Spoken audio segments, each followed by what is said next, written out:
I'm thinking a lot about Christianity and what exactly is to be Christian and what exactly is to be atheist.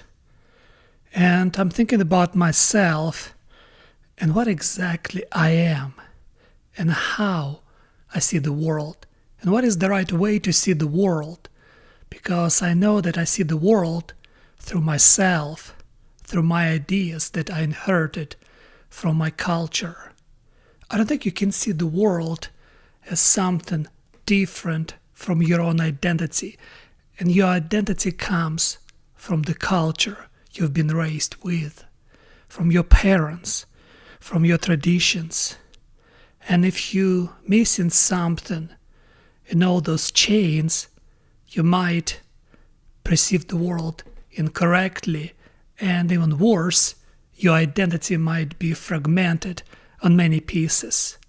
And throughout your life, you might cut yourself with those sharp pieces of your own fragmented identity. And I keep thinking about it because I try to understand what's wrong with the West and why we confuse compassion for something else, and why we became so naive, or we wanna be perceived as naive. Seems like we deny ourselves the ability to understand properly the world by understanding properly our own self. And I was thinking about my body and my soul, my mind, my consciousness. And I think I have to always fight with my body. My body, in some sense, is the beast. It's something in the Bible they describe as Satan, something that wanna oppose my soul. It's constant fragmentation, constant struggle between my body and my soul, between something I wanna be and something I am. And it's really hard because I don't have a body. I'm a body, but at the same time, I have a soul, I have consciousness, I have perception of this world through this consciousness. I have spiritual existence. But at the same time, if I'm not careful, if I don't follow certain traditions, I can become more animal than human being. And that's what I think happening to us. We become more animals than beings. Can you become a being without traditions, without spiritual existence, without Christianity itself? Can you have proper living? Can you develop proper practices to help you to understand your own self? Because our bodies is like a shell with demands, constant demands to satisfy its urges. And we have so many of them, and they constantly compete with each other. If I'm starting to satisfy urge after urge, I will spend my life on that meaningless satisfaction until I become old and broken in a physical sense and incredibly devastated and depressed in a mental sense. The real freedom lies in control of my body. The real freedom lies in the ability to restrain my wants, to create a hierarchy of my wants, and to understand how to limit myself from wanting things. That's big problem with the comfort. It gives us everything we want. But our wants never stop. We want more. And that's what we do. We chasing constantly new things, new gadgets, forgetting about our spiritual existence. Because what exactly my soul wants? It wants peace. It wants something simple, something that helps my soul to contemplate reality on a different level. But for this, I have to be free. I have to be free from my desires. I have to be free from my own slavery that constitute from accumulating a lot of possessions. And the more I have of things around me, the less I have myself, the less I belong to myself. But then again, to understand that properly, I have to have spiritual existence through traditions I have to practice. Otherwise, it sounds kind of like socialism. Because if you think carefully, socialism and communism, it's a perverted idea of Christianity. It's when they force people. Like in Christianity, you want to help others because you don't treasure your possession more than your soul. That's how you see your possession. You enjoy your possession, but you treasure your soul, your spiritual life much more than your possession, and therefore you can help those who are in need.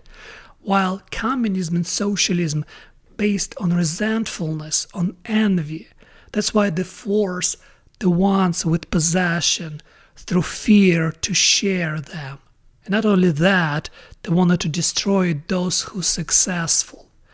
The great idea of America, of the United States of America, it's our ability to celebrate somebody else's success. It's really rare in the world to be able to celebrate somebody else's success, to really enjoy somebody else's success. Usually people not like that. Usually people feel resentfulness toward the successful ones because they believe if somebody succeeded, it means that someone took something from them. But if you really enjoy somebody else's success, you actually propagate something really good, the idea of Abel. Because there's Cain and Abel. Abel made proper sacrifice and become successful. And if you celebrate Abel, you try to take a look at yourself and see, okay, why I didn't succeed yet? Maybe I'm doing something wrong. And with this idea upon yourself, you start changing yourself slowly. And in the end, you will succeed one way or another. But if you propagate the idea of Cain, that's the idea of socialism, when you believe that you deserve more than you have. But how do you know that you deserve more than you have? You can't. That's my idea of suffering. Because in my life, nothing went the way I wanted. And I try to look upon myself and see what did I do wrong and how I can correct myself. And this way, I don't develop resentfulness toward the world, toward the one who succeed. I try to understand how I can correct myself and where my sacrifices weren't proper. How I can correct my sacrifices, make them better. But once you go on the path of resentfulness, once you become to hate successful, that's where you build yourself a road toward hell. That's what, when I look at the suffering, when I say we want to eliminate suffering, yes, physical suffering, but how you can eliminate mental suffering? How you can eliminate spiritual suffering? How is it even possible? It's not about comfort. It's not about even success, because I know people who are incredibly successful live in depression. Because there's something spiritual within us that can be spiritual suffering within us that can only be eliminated through such an ideas, through such an peace with your own self and with God and with the world and with the idea of proper existence. It's really hard, like we want absolute comfort. Okay, physical comfort is accomplished, right? We're going to live many, many hundreds of years. But how about spiritual existence? What exactly the point of our life? It seems like we try to defeat death because we terrify of inability to find the meaning in our living. We think if we're going to live thousands of years, we somehow would discover meaning. But the body sometimes can be the enemy of our spiritual existence. And we give so much to these bodies, to our bodies. We gave so much desires and so much opportunities to satisfy those desires. And we became so depressed as the result of it because we stopped restraining our bodies. Since we try to normalize every single thing about our desires, about our urges. And somehow we forgot about spiritual existence. And now we think that if we're gonna live longer, a much more healthier in a physical way, somehow we discover the meaning, or we don't need meaning at all because we're not gonna die. And what makes me really concerned is if we forgot about the soul, about spiritual life, then what exactly would we become? Maybe more like animal-like, just busy ourselves with procreations and eating and drown ourselves in entertainment. And that's what I think the future will bestow upon us if we're not careful and if we decided to reject completely our spiritual existence, the idea of God, the idea of Christianity, and the idea of soul. We try to medicate ourselves from depression. We try to battle depression with medication. But it doesn't help because depression is the result of discomfort of your soul. But if you force yourself to believe that you don't have soul in the first place, then what exactly are you going to cure? What exactly you try to heal within yourself if the reason of your healing you deny in the first place?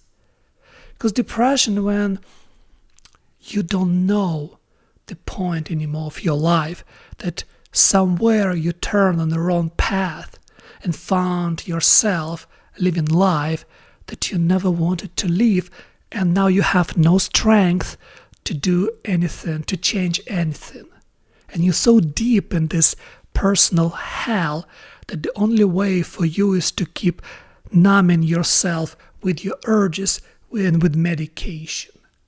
That's the big problem, because I think I try to see life with my eyes open, facing the life in front of me and facing myself, and try to accept myself the way I am, because that's what life is. I only can perceive my life through my own self. There's no other way. And I have to fight my own self because I'm my own vicious enemy. This is my body, and my body wants what it wants, and my soul constantly restricts my body from turning into the wrong path. Because we have to. If you assume that consciousness has intelligence, it's supposed to direct through the brain the entire body from the abyss of hell.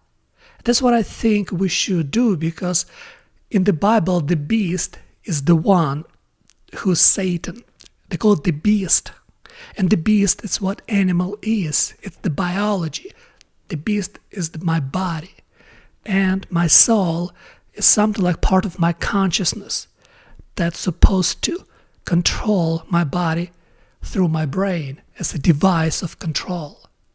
Otherwise, if you don't believe that you have soul, and if you deny yourself as a conscious being, then you give your brain absolute control over your body, and your brain would control your body into the abyss of hell, where you constantly will be pursuing satisfaction of your own urges until your body is broken, and then you become old and useless because you never accumulated wisdom of proper living and making proper sacrifices. And you become just aged, useless animal that nobody love and nobody need, and who live with resentfulness to his own self and to the entire world. And there's nothing worse than to age this way, because the best way to age is to be able to become more soul than the body. It's good to be more the body than the soul when you're young, but when you get older, I think we have to become more soul than the body. This way, you don't afraid to die, because on such a level you understand that death maybe is not a bad thing, because death will liberate you from your body by freeing your soul, and you become only one with consciousness without this Luciferian beast you have to struggle to control for 80, 90 years of your life.